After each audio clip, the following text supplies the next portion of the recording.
Accepting the honor for peace, the president defended the use of war while promising a reach for a better future. Senior White House correspondent Major Garrett is live in Oslo for us now. Major? Well, good morning to you, John. Good evening here from Oslo, where it's just after 5 o'clock in the evening. President Obama said two things you don't hear him say very often. First, my achievements are slight, and second, evil exists in the world. I'll get to the evil reference in just a moment.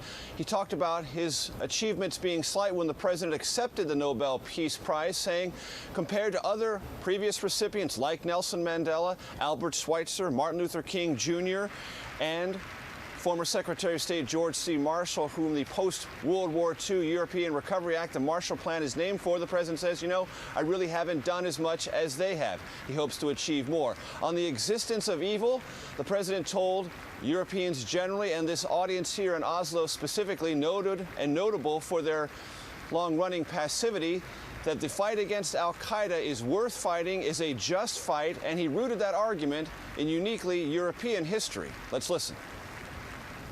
A nonviolent movement could not have halted Hitler's armies.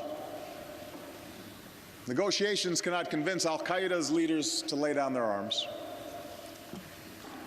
To say that force may sometimes be necessary is not a call to cynicism, it is a recognition of history, the imperfections of man, and the limits of reason.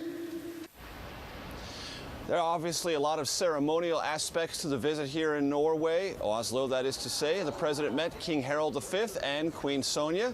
There's a little bit of a dust-up here that the Norwegians would prefer the president have lunch with the king and queen. He is not, just a mere audience.